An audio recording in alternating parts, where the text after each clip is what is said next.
आज CPI news थी। तो मैं आपके साथ अपनी एक मिसअंडरस्टैंडिंग डिस्कस करना चाहती हूँ जो मैंने लाइव इस न्यूज़ से सीखा। मैं ख़ुद एक आईसीटी की स्टूडेंट हूँ। तो लेकिन ख़ुद मेरे से आज समझने में मिसअंडरस्टैंडिंग हुई है एक। तो मैं आप लोगों के साथ वो चीज़ अपना एक्सपीरियंस शेयर करना चाह रही हूँ लाइव। मेरा पर्पस भी इस चैनल का यही है कि मैं अपना लाइव एक्सपीरियंस, अपनी मिस्टेक्स जो मैं उनसे सीख रही हूँ मैं आपके साथ शेयर करूँ। क्योंकि जहाँ मुझे कन्फ्यूजन होती है बहुत सारे ट्रेडर्स को वहीं होती होगी। तो ये एक्सपीरियंस से ही इंसान सीखता है।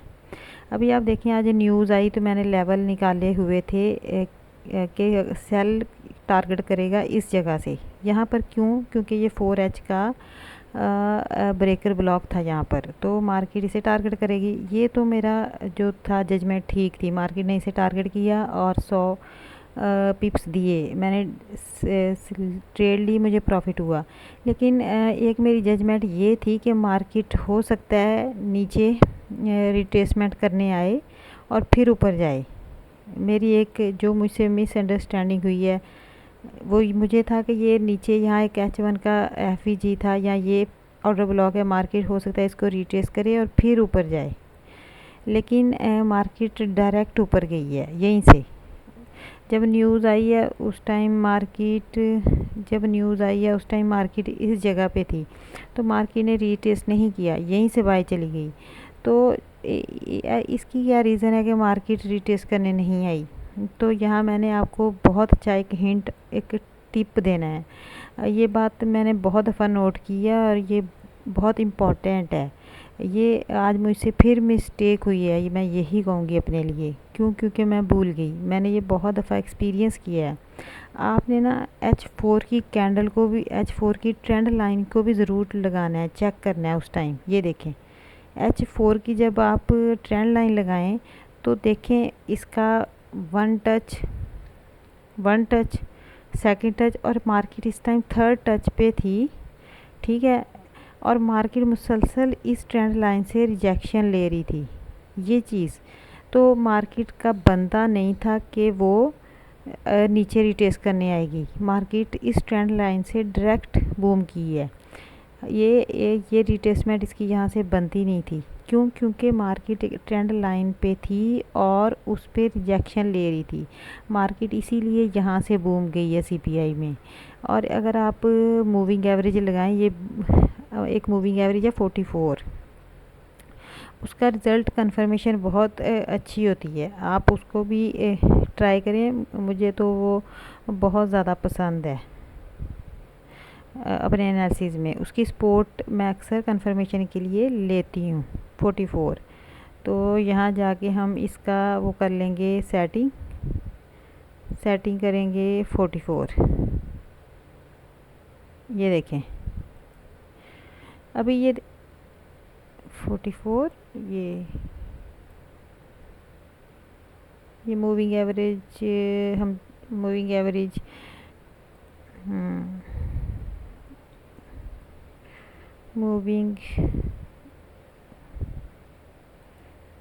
अभी हम इसकी सेटिंग करते हैं 44।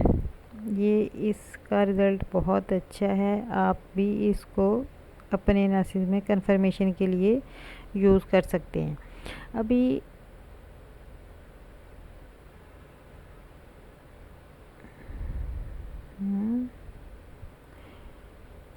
मार्केट ये जो है ना इस ट्रेंड लाइन पे सपोर्ट ले रही थी, ठीक है। ये देखें, और मूविंग एवरेज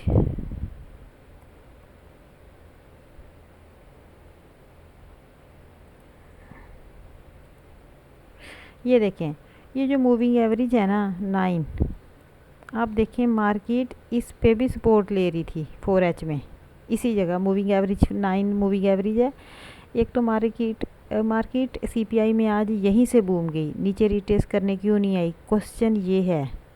ये भी तो हो सकता था ना कि मार्केट, ये सिर्फ सीपीआई के लिए नहीं है, ये रोज़ एनवाई में, डेली एनवाई में ऐसा अक्सर होता है कि मार्केट हम सोच रहे होते हैं कि कभी कभी मार्केट नीचे रिट्रेस करने आ जाती है और कभी कभी मार्केट उसी जगह से बाय चली जाती है।